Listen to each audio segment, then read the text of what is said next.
எல்லாம் ஓட்டுக்காக பயணம் பண்ணிட்டு இருக்காங்க. நீங்க நாட்டுக்காகவும் அதே போல காட்டுக்காகவும் பேசுறீங்க. ஆனாலும் இது மக்கள்கிட்ட போய் சென்றடையுமா? இது மக்கள் ஏத்துப்பாங்களா? அடையணும். அடையணும், கொண்டு போய் சேர்க்கணும். இது பத்தலைன்னா திரும்ப திரும்ப பேசி பேசி கொண்டு போகணும். நீங்கள் மக்கள் அரசியல் செய்கிறவனுடைய வேலை இதுதான். தேர்தல் அரசியல் செய்கிறவங்க தான் நீங்கள் கடியாரம் கொடுக்குறது, செல்ஃபோன் கொடுக்குறது, 1000 ரூபா வந்துருச்சான்னு பார்க்குறது, இதெல்லாம் தேர்தல் அரசியல். நாங்கள் செய்கிறது மக்கள் அரசியல், சேவை அரசியல், செய்தி அரசியல் இல்லை, செயல் அரசியல். அவங்க வெறும் செய்தி அரசியல் தான். ஓரணியில் தமிழ்நாடு அப்படிங்கிறதுக்கு எவ்வளோ கோடி செலவழிச்சிருப்பாங்கன்னு நினைக்கிறீங்க அந்த விளம்பரத்துக்கு? வீடு தேடி அரசுங்கிறதுக்கு எவ்வளவு விளம்பரம்? சென்னையில் எல்லா இடத்துலையும் விளம்பர பலகை இருக்குல்ல, அதுக்கு எவ்வளோ காசு செலவழிச்சிருப்பாங்க? அதெல்லாம் தெண்டாங்கிறோம்.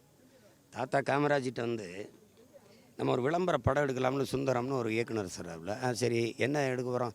ஐயா, நம்ம கட்டின பள்ளிக்கூடம், நம்ம கட்டின அணை, நம்ம கட்டின ரோடு, இதெல்லாம் எடுத்து அப்படி காட்டி மக்களுக்கு திரையரங்கில் நீசுரியில் போடலாம் அப்படின்னா, இப்போ பள்ளிக்கூடம் கட்டினோம், அதில் என்ன பிள்ளைகள்லாம் படிக்குதுல்ல? அம்மா படிக்குது.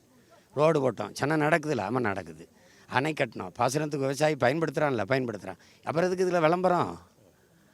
அப்புறம் எதுக்கு விளம்பரம்? தான் தெரியுதுல்ல. சரி, அதை விடு. எவ்வளோ காசாங்க? 2 லட்சம். அட சண்டால பவி எந்திரிச்சுப்போ, நான் 4 பள்ளிக்கூடம் கட்டி பிள்ளைகளை படிக்க வச்சிருவேன். நீ தெண்ட கருமாந்திரம், அந்த காசு ஓடு ஓடு அப்படின்றப்பல. அவன் மக்கள் அரசியலில் இருந்தான், செய்தி அரசியலில் இல்லை அவன்.